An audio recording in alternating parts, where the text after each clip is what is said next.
Alrighty, we are here with Dr. Jason Wersland, founder and chief wellness officer of Therabody, one of the coolest, most impactful companies that, if you haven't tried the Theragun or any of the Therabody products already, it's I'll just call it life changing. So I'm really, just buttering you up right away. But Jason, Dr. J, as some would say, thank you so much for joining. How you doing today? Thanks. I'm great. Happy Friday. Yeah. Happy Friday. We're recording this on a Thursday. No, I'm just kidding. I warned you I was going to be corny, but no, this is an interview I've been looking forward to happening for a really, really long time. We've connected on Instagram. I kind of joke that you're Carmen Sandiego. You're kind of all over the world, most interesting man in the world. So lots of stories to get to. But before we get to all things Therabody, I heard a little nugget. Can you share the message that your mom put on your bathroom mirror growing up? Oh, wow. You did your homework. It was something like, you can do anything. Believe in yourself. You can do anything. Something like that. It was there for a long time. And what did that? What do those words mean to you then, and then also later throughout life? And I'm sure at one point I probably thought, "Oh, my mom, what does she know?" Or just thought, she's just being a mom. But there was many times where I remember looking at it and seeing, I can still see my mom's cursive writing. um, and it means a lot more now, obviously, especially, and when I say that, I mean more about being a parent. Now I understand more from that perspective what it means. But then also, having gone through life, wisdom, I think is expensive, both physically, mentally, economically. Um, but it teaches you really can do anything. I really believe that you put your mind to it and focus on it. I really believe that. Yeah, what an incredible message to have from an early age. And yeah, I'm sure I would be the same way with any inspirational message at that day of like, oh, okay, save that for Yeah. 20, 30 years from now.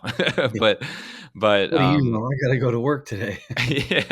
yeah, exactly. But so that's an incredible thing to always look back on. I also heard in your childhood that you're a pretty big family. I think I heard seven kids. Yeah, yeah. What was it like growing up in that animal house? It was amazing. Uh, it was amazing. I had a chance just recently to go home for a quick trip, and just driving around in our community, and uh, it's so suburbia. There's stop signs and sidewalks, and it was really cool growing up like that. I had basically had six best friends. Um, we fought like crazy. I mean, we had it out, like full on fist fights, and then hugging each other after, and it was cool. I was telling my friend when I saw him the other day, we were both there, and both of us said, "This was such a great place to grow up. You're in the mountains, you can take off on your four wheelers, rip down the street, and go up in the mountains, not have a problem." It was a lot of fun. You got me thinking about all that. Six best friends. That is an idyllic, if that's the right word, way to grow up. I'm sure never bored. Well, like any kid, I'm sure you're bored sometimes. But how are the like Thanksgiving football games, like playing in the yard, stuff like that? Oh Like man, you had full squads. yeah, yeah. We used to play knee football in our basement. Mm. It was depending on what age we were at whatever time, we'd sort of divvy it up based off of size. So you'd like kind of average the same height. It was 2-on-3, 3-on-4. Like it was pretty intense. Yeah, we had a lot of fun, and we all played different sports, and had my mom had us playing different instruments, and it was a lot of our culture was the real Mormon culture. So you did Boy Scouts and all those different things. So taught me What a lot of things that I still use today. Just the confidence of talking with people, and the principles of communication you learn at a really young age. What was your instrument of choice growing up? Well, first he started with piano. My mom's thought was if you can play the piano, you can eventually play other instruments. So I started with piano. I played that for I don't know a couple of years, and then I went to guitar. Played that for a couple of years, and I ended up started playing soccer, and I really liked soccer, and so I stopped playing the guitar. Um, to my regret, by the way. Hey, there's always time to pick it up. I know, Um, and I believe I could if I had time to sit down and practice, but never in the same place, and it's really weird to carry a guitar around the world.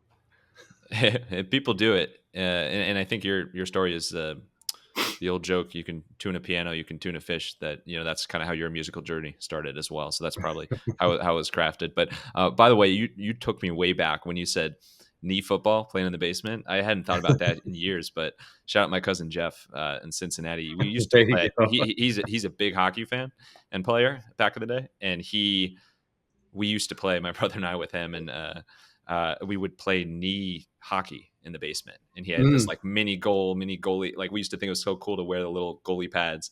Um, really, really young. So yeah, there's a whole subset that should really be an Olympic sport, the knee sports. I know, right? So let's get to Therabody.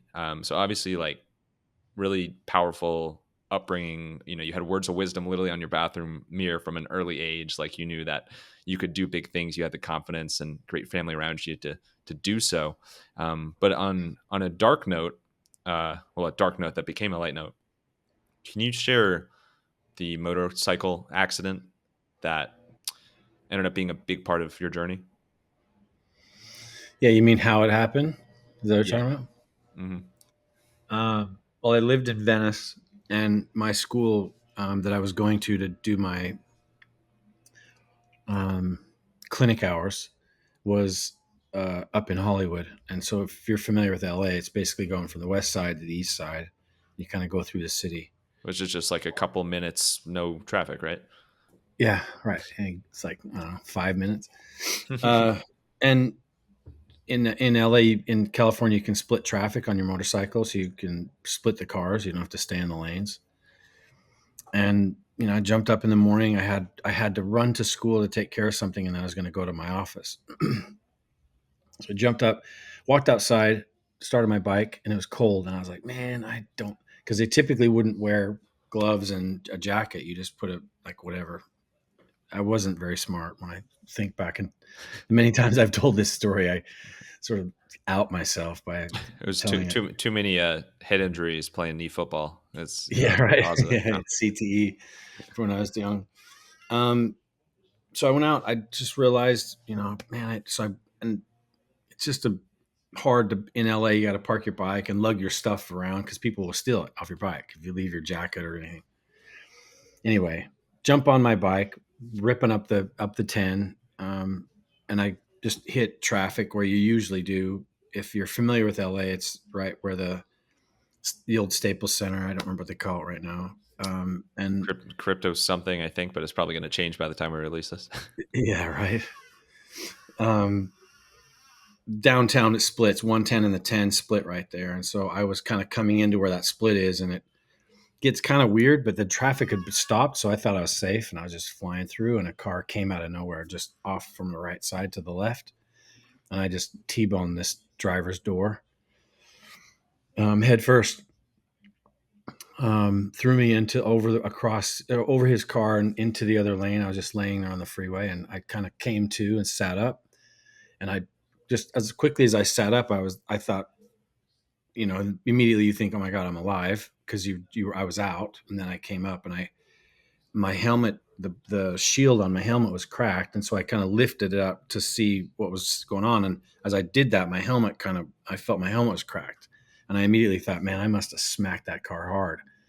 And then I stood up, and you're kind of dizzy. I run back to move my bike off the freeway, and by then the freeway had stopped, and the guy the door who had hit was sitting in his car with the door kind of open, and I went over there to have words with him, and he had one leg was much shorter than the other, so he had one of those shoes that was and a cane sort of sitting by the side of his his leg, and I just said, "Man, you you hit, you ran in my lane." And he said, and he wasn't from LA, so he didn't know you could do that. And he's like, "You hit me," and I said, "No, this is my lane." So we had an argument, discussion.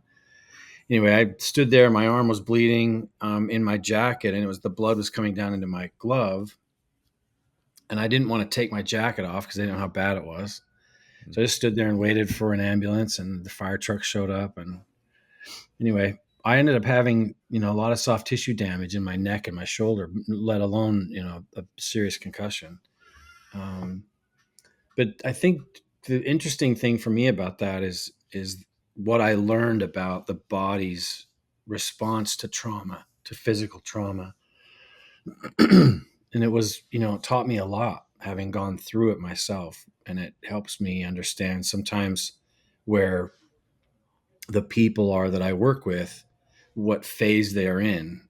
There's a mental phase, there's a physical phase, there's different phases. And so, yeah, it was it was pretty traumatic, the actual accident. But I thought I was resilient, jumped up. Like I wasn't smart about it.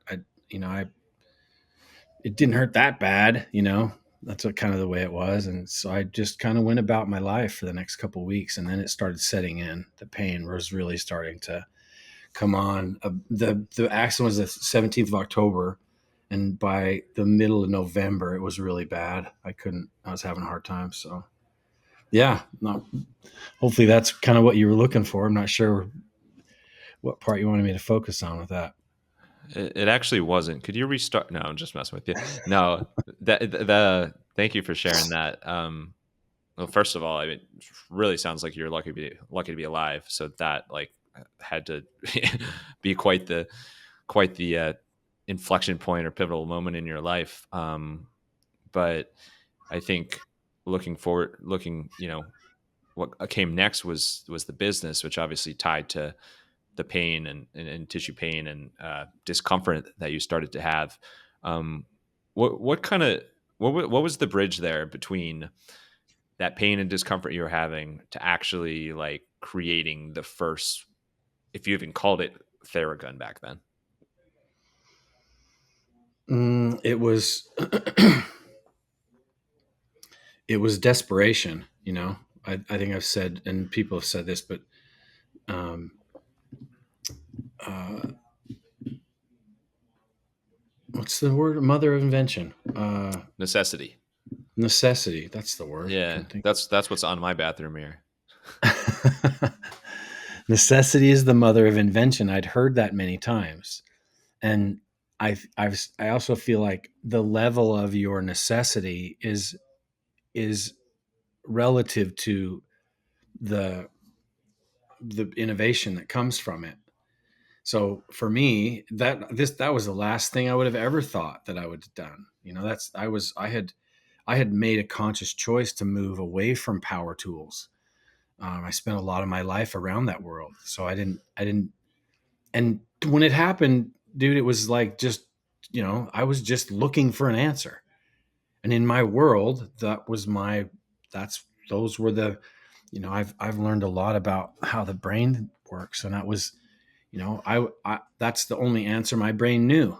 I didn't, I wasn't from the dental world or I could name a bunch of different industries where. So when it happened, the process went, I'm in pain. Okay, what out there do I have as an option to deal with my pain? And I live in LA. It's the most first world country city in the world, right? So there's got to be options here. So I'm calling friends and I'm looking around, and it all kind of comes back to the same two things: surgery or medications. And I'm thinking, like, but what if I don't want that? What is there something else that I could do? And so I really took it on myself. I'm like, I'm a chiropractor in Los Angeles. Like, if I can't figure this out, there's got to be a way.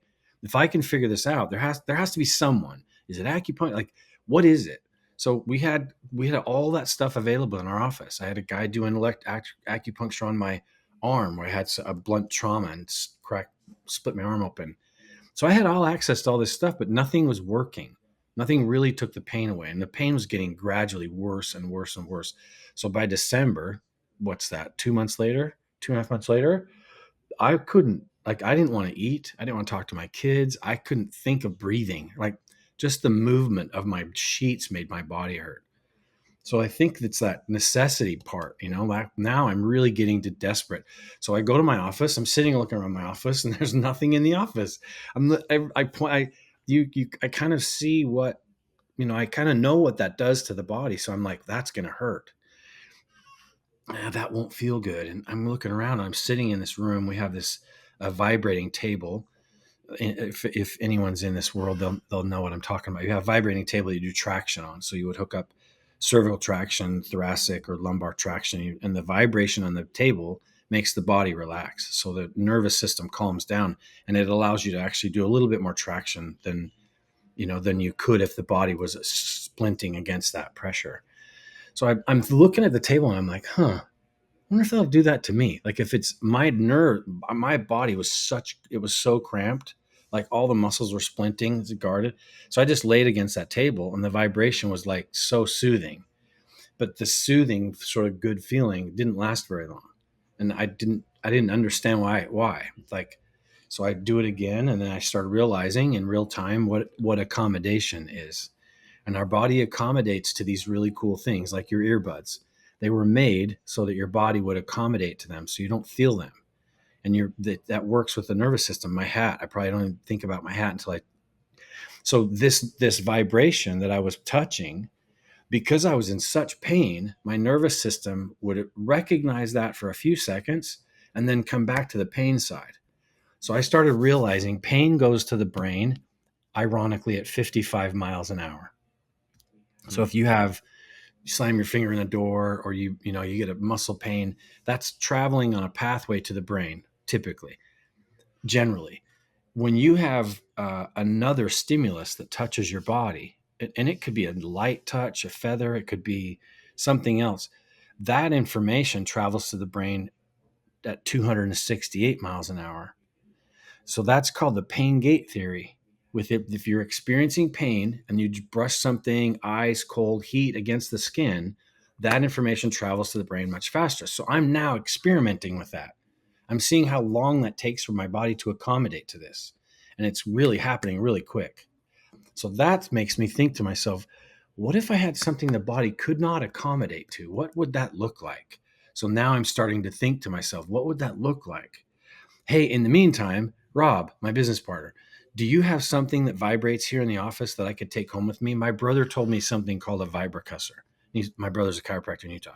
He goes, yeah, I have one in the closet. You can take it home. So now I have this thing in my hand that's a vibracussor. It's about the size of, I don't know, there's my little coffee cup. About that size. And I would kind of hold it against my body and it would vibrate. And it was basically the same thing as the table. So now, Max, I'm sitting there thinking, this is the same thing the table's doing. This isn't helping. It's almost annoying me that it doesn't work, meaning it doesn't last. So it'll do for now. So I would just hold it and fall asleep. I had to keep my hand above my head. There's all these weird positions and things I had to be in just to take the pain off enough that I could like get some sleep. So I'm sitting there one day, it was like late in the morning, late at night, 2, 3 in the morning. And I was like thinking to myself, just what I was telling you, vibration, never leaves the body. The body can accommodate to that. Like, what if I had something that bounced back and forth? And then I was like, oh my God, I can make that. So I went to my garage and I grabbed a jigsaw. I brought the jigsaw in. I had a long blade on it. And I bent the blade, just rolled the blade down, wrapped a dish towel around it, made a little ball, and then I wrapped electrical tape around the dish towel. So now I'm using this thing and I'm against my body, and now it's doing what I wanted it to do. It's like it's coming up and down off the body. And the jigsaw that I had at the time had a dial on the top. There was a speed dial. So I was just experimenting with the speed. So I'm back and forth and I'm watching what's going on. And as I'm doing this, I make note that my pain is not coming back. So that first experience, I was like, wait a minute, what happened? Like, this is really doing what I'm thinking it's going to do. So I set it down and I just kind of let the pain come back, because it always did. I'm in such inflammation. I grabbed that machine again and I just started using it on my body. And I thought I'd have to go right in the area where the pain was. So I'd try and hold it up there and then I just kind of came down on my arm, and then I put on my legs, and I realized as long as I had that on my body, moving it around at a certain speed, I could tolerate the pain. Like I could breathe, I could eat. And it would give me these windows of opportunity, give me like 8 to 10, 12 minutes where the pain wasn't so bad. If I got up and had to shower or make some breakfast or something, like I could do that without being in such pain. So I just started experimenting, and then I just realized, like, holy crap, this thing is like working. Um, and there had to be something like this in the world, like there's no way I'm the first one that thought of this. Like this is so good. So that just kind of led down this path of like, is there something that I can find out there? It has to be something similar to this. So back to your question, it wasn't like I was looking for something like a Theragun. I just was trying to figure out my pain and find a solution like anyone else would that's in the communities. And because I had access to all these things, I just thought, oh, of course I'll be able to find something. And I couldn't find anything. I was asking sales reps and doctors, and people were looking at me like, what are you talking about? So when I finally made the first one, and it was, it kind of felt right, to be honest with you, because of what I'd been through, my understanding of power tools, and I like the point the position that I was in, that I didn't really care what it looked like. It was just for me. I wasn't going to try and sell it ever. That wasn't ever the thought.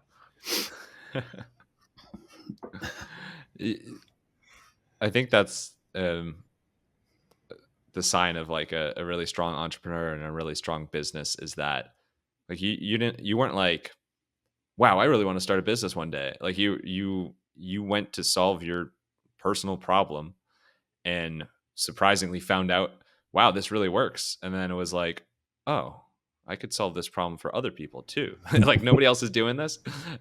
So it's like aha moment on aha moment. How does it feel to you that, like, to look back at that initial quote unquote Theragun to like the newer, like incredible versions that you have out now? Um, what what does that mean to you? Like how far this little mock-up idea has come? You know what? It goes back to what you said about my mom's thing I had on the mirror. Like I told I mentioned earlier, I was with my friend who I grew up with, my best friend growing up. Hadn't seen him in several years, and we were standing on his front driveway in Utah the other day. And I gave him, as a gift, I gave him our newest Theragun that has the red light and all the bells and whistles. And he didn't know I was going to do that. So I said, dude, do you have one of these? Why, you have to have one of these. You're like my best friend. You don't have one of these? He said, oh, yeah, I have your first one. And I'm like, there's no way you have my first one. He said, yeah. Then he started describing it. And I looked at my daughter who's with me, and I'm like, I can't believe he has our first one. So then my mind went back to that. Like I thought immediately of his impression of what that is. He's still stuck on G1. I got G6 in my hand. And so I'm like, hey, check this out. And as I'm going through it, just the look on his face, it just, for me, it's like, you can do anything, you know, like Yeah. but it's not easy. Everything has a price. Yeah, and literally, but if you're now, you have the luxury of being able to look back and see like what worked and what didn't along the way. And obviously, the journey's still evolving. But um, what would you say, like, in terms of looking back from like when you first started selling the product to the public, to where the business is today? What's like a key decision you made, or you and the team made, that has been like foundational for the success you have today? I mean, there were many along the way. I think, it's important to point out that we had such an amazing team in the early days. There were these foundational sort of roles that we had that really helped us check each other a little bit. But I think one of the most important decisions we made, that again, it wasn't because, we went to business school, and it wasn't because we were like the smartest entrepreneurs. We had a problem. We had to make a decision. And I think in life, the business school and things help you on the day to day, but when you have a crisis, like there's nothing better than wisdom and experience that can help you. Um, so I'll tell you a quick story. We launched the G1 in June of 2016, which was 9 years in the making for me. Um, and immediately, actually before we launched, we started working on the G2 Pro, and the specs on the G2 Pro came from our experience and some of the contacts and we had from the G1, our learnings from the G1. So we started creating the G2 Pro, and some of the requests on our demand sheet was that the noise was quieter, and so we spent some time on that. I mean, there's probably people that don't know this story, but we spent quite a bit of time on that. We were trying to figure out how can you make. There were brushed motors and brushless motors, and that's just what you think. Imagine brushes rubbing together. That's noisy, and brushless. So there's no brushes. They don't have brushes rubbing together, so it's not noisy. But the brushless motors are weak, and the brushed motors are strong. So that's why you get a chainsaw that sounds so loud, and because it's so powerful. But you can have a little hair dryer. So there's the challenge was making a brushed motor because we wanted a powerful motor, making a brushed motor quiet. And all the engineers would look at us like, you can't do that. Like it's been this way for hundreds of years. Well, how many years? Yeah, you So just we, need a mute button. If there was a way to right? just Oh mute it my like that. gosh. Yeah, that's a pretty good one. I've heard that. So long story short, we used bunch of different versions. We tried it, and it was doing this was over Skype. So this is long before the Zoom days, and we were just trying to figure that out. And we finally got to a point where the decibels were tolerable, but we had our spec, which we thought we made clear. There was amplitude, frequency, and torque, and there were numbers for each one of those three things that made a spec for the motor. So we gave them the spec. We got to a point where we thought that was quiet enough. Great, that's awesome. We fly over to make sure everything's cool before we say ready, set, go, and we're going to start mass producing the Gen 2, the G2 Pro, which is our design, our first engineering, all that stuff. So I'm sitting in the room, turn one on, and it sounds like a bronze shaver. I mean, it hums like our Theraguns do now. Started using it on my body. And I got to a point where I added some pressure and I broke the gun. And I kind of thought for a second, that's weird. So I grabbed another one and I did it again and I broke it again by adding pressure. And I realized immediately they forgot about the torque. So I picked another one up off the table and to experiment, I just turned it on and pushed really quick and it broke. And I looked around the room and I'm starting to get really upset. Like, how could you not think about that? And then, there are a dozen people in the room from different countries. So there's a lot of chaos and commotion, people yelling back and forth. What's going on? Why is he breaking those? And I'm like, why am I breaking these? So we figured out that they forgot the torque, or they at least thought that wasn't as important as the other specs we gave them. So I'm ready to lose my mind. After the journey that I'd been on, I'm sitting in that chair thinking, is this the end? Does it end here? And I really was, I think in life we have those moments where those voices in our head tell you the absolute worst possible scenario, and learning how not to listen, how to observe that, but then also like recognize that 60 to 70% of our thoughts are lies in a day, and recognizing that, like those are things I really learned. And when I look back on that moment, had I listened to those voices, I would have given up again. And because I'd had those voices come to me so many times, but I trusted what I was doing, and I'd have to fight those voices. So my business partner, thank God, grabs me and he takes me out of the room. And now I sort of emotionally let go. I'm crying and I'm thinking, how did we get to this point? I thought we covered everything. And we had a discussion. This was what I was saying a second ago. It wasn't necessarily a business decision, but we had to make a decision. And so we're talking back and forth. And Ben says, well, what are our options? can we, can we just say not to press hard? I'm like, no, you have to have that. So he said, well, and this was before a lot of the other models are in the world right now. This is long before anyone even knew what we were doing.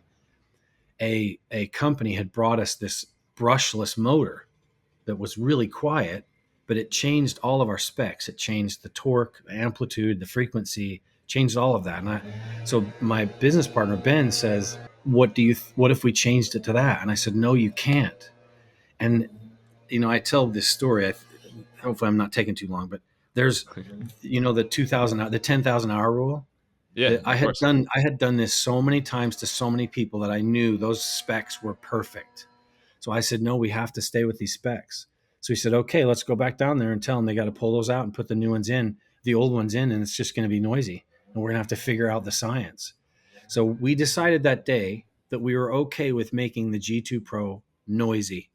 And people don't know that. That was a real challenge. I was on the roof of this building in China, like fretting over it. Like, oh my gosh, that was the most important thing.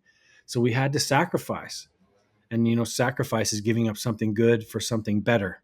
So we sacrificed this idea, and now suddenly we're like, hey, you know what, we got to make our own components. Enough of this crap.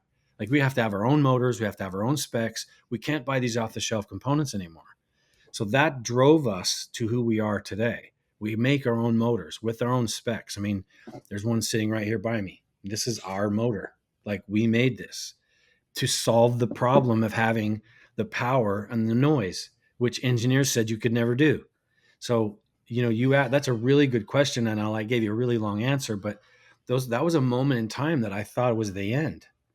And had I listened to those voices, for me, that's as big a lesson as what came out of it physically was the G2 Pro that led to where we are today as a company. Because the specs on this motor and the capabilities we have to do the things we do to that motor allows us to do what we do with different design types, different applications and things like that. So it really taught us a lot. We appreciate that, and you're very humble, but it's a good looking motor. It's a really mean, nice looking, Right? nice looking motor. Yeah. Yeah, no, Like that's Tony Stark. It's not his exactly. chest. Perfect. We're getting all futuristic here. Yeah. You alluded to what Therabody looks like today, and it's really impressive. Like if you check out your website, like many of us, we probably first heard about your company through Theragun, one of the original Theragun models, and now you look and it's like, oh wow, the change to Therabody really makes sense from like you have more and more products that work on different parts of your body, and it's like a cohesive company with so many different solutions. Uh, what what went into the decision to start to consider other products and even get into the acquisition space when it comes to some of the products you have? Well, I think it was two things, couple of things. Ben, my business partner, that was one of his goals, was acquisitions.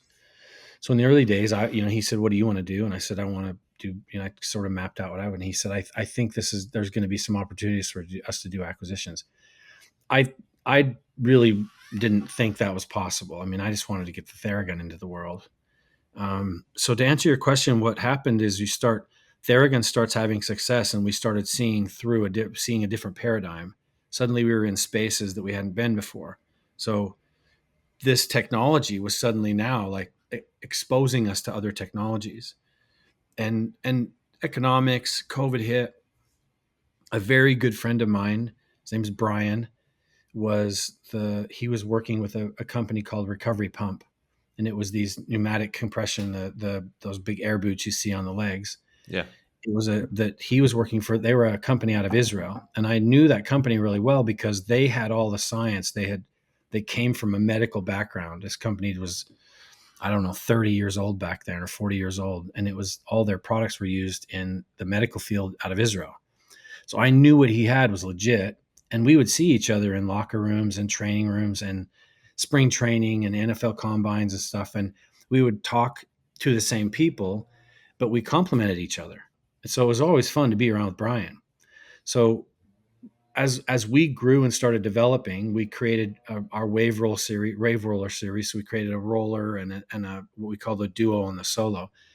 And as we were doing that, we started kind of expanding our thoughts. Like, hey, maybe there's other things we could do in this space. COVID hits, and suddenly I lose contact with Brian. Wondered what was going on. I knew they were going to have a challenge. And suddenly, out of nowhere, he calls me and he's like, "Hey, Jay, what's up?" I'm like, "B, what happened?" And we kind of caught up. And he said, "Would you be interested in working together, like maybe acquiring our company?" And I was like, "What?" And it took me by surprise. But long story short, we did. We acquired the company. It worked out perfectly. Their distribution centers, the language they used as a company, recovery was part of their sort of mission, and it just we still have a lot of their employees today. I mean, that was one of our first acquisitions. Prior to the acquisition, though, we realized that Theragun wasn't the right word for the company. It didn't describe what we were doing. It was a device, but it wasn't really this purpose-driven mission company. So we decided, went through a really cool story and experience to come up with this idea of Therabody, that Theragun and our products are for every body. So we, as when we evolved into Therabody, suddenly now we had this umbrella to put things under, and within months, we had recovery pump that we now call recovery air. So we acquired them, and we had this really cool rollout, a 5 to 6 phase rollout. And what you're seeing in the market now is something we had designed and talked about back then. PowerDot, the eStem company, that happened right after that, because I'm also friends with the president of that company, and we were having a conversation about how well that acquisition went with Recovery Pump. And I told them same thing I said to you. I said it was great. We had the same ethos. It was the same desires to do the good in the world for helping people. So he's like, "Hey man, what if you did that with us?" I was like, "What?" I didn't, that wasn't why.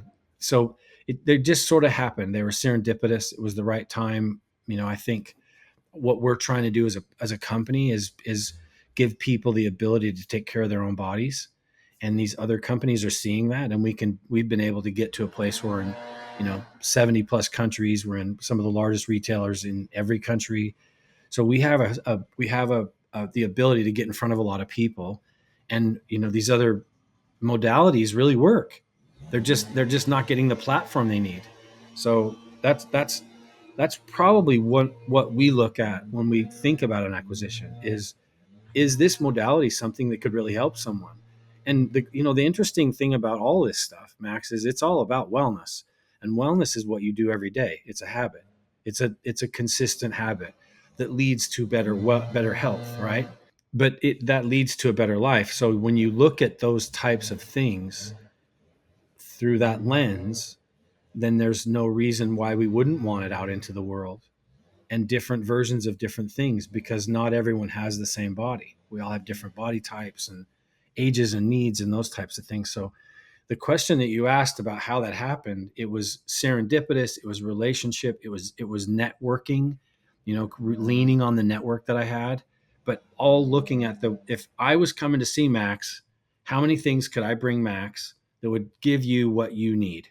Headaches, do you sleep well, do you recover, are you exercising, and how can we implement that into your life on a daily basis to make you be able to live better, less pain, more sleep, a healthier body. So that's kind of the way we think. And going back to that thing on my mirror from my mom, I believe you can do anything. And when you set intentions, you start creating relationships and opening your mouth and talking to people and leaning on your network, crazy things happen. You'd be surprised how many people are thinking in synergistic ideas that with you. And you know in this case, 2 plus 2 is like way more than 10. you know It all goes back to the mirror. And as if it was a two-way mirror and we're going to go through the mirror, let's wrap up with some rapid fire Q&A. You ready for it? Yeah. All right, let's get wild. What was your second favorite writing on a mirror? No, I'm just kidding. No, what we've hinted at a lot of the success and growth of Therabody as a company overall. If you had to narrow it down to like the single biggest like woof, pinch me moment for you, that okay, we obviously did something right here, what would that be?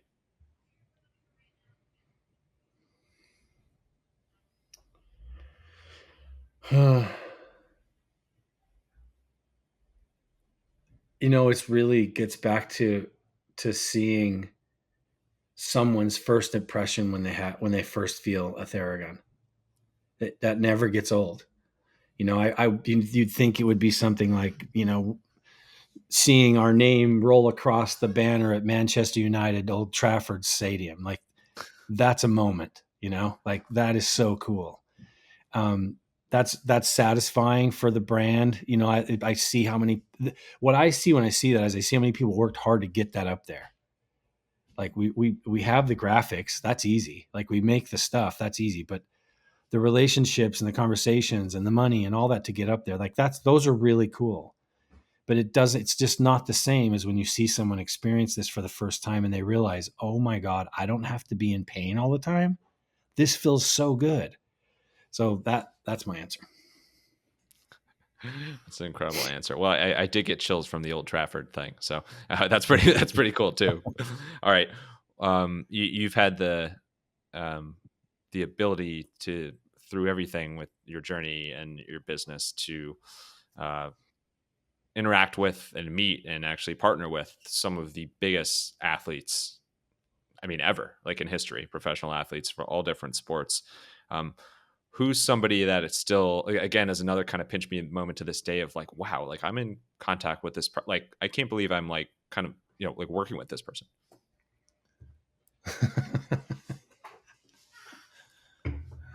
I don't know how to answer that. I usually tell people I usually don't kiss and tell. So like I I find myself in situations where I pinch myself many times. I've had some just recently with people that um, are very influential people. Um, an easy one would be Ronaldo, probably. I remember there was we were meeting at the practice facility in Manchester, and just situation that day made me realize how what our relationship was like, and that was a pinch me moment for sure. Who is that? No, I can't resist. What's that guy's name? That's yeah, he's not famous or anything. All right, and then you mentioned back with your upbringing how much you loved, you know, well, one, suburbia and all the stop signs and sidewalks. That's a crazy thing. But no, two, all the like the mountains. And I know Utah is such a beautiful place. What's the most beautiful mountain in Utah? I mean, it's the one behind my house. No one else would think that. They probably all have their own. Um, the there's I can picture it. It's the one behind my house. It's the Wasatch Mountains. It's Davis County. That's where I live. So I mean, there's so many places. There's a canyon just behind my place. Um, yeah, I mean, if no one's seen the Wasatch Mountains, you got to go see it. Perfect. And then last one, I just keep, bringing you back to your childhood this entire interview, but you mentioned playing a piano. What what was the song on piano that you got the best at? You could do, blindfolded, turned around, one arm, one leg, whatever you want. Uh, I could do the. This is gonna date me, but I could do a couple of bars of the Man from Snowy River. Hmm, very nice. I knew Yeah. exactly you were going to say that. No. Well, People Dr. that Jason, this, recognize it. yeah, go No, I was just gonna ahead. say people that are old like me will recognize that.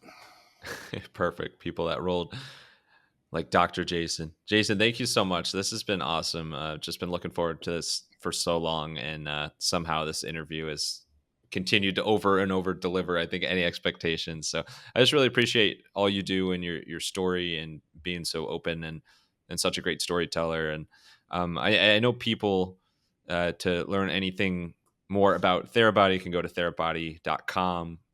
Is there anything else you want to shout out, like connect with you on social media or anything like that? Yeah, I'm on Instagram, Dr. Jason Wersland. That's where I'm most active, and LinkedIn as well. Yeah, I mean, we if there was one single message, it's just take care of your bodies. Bring on the bongos!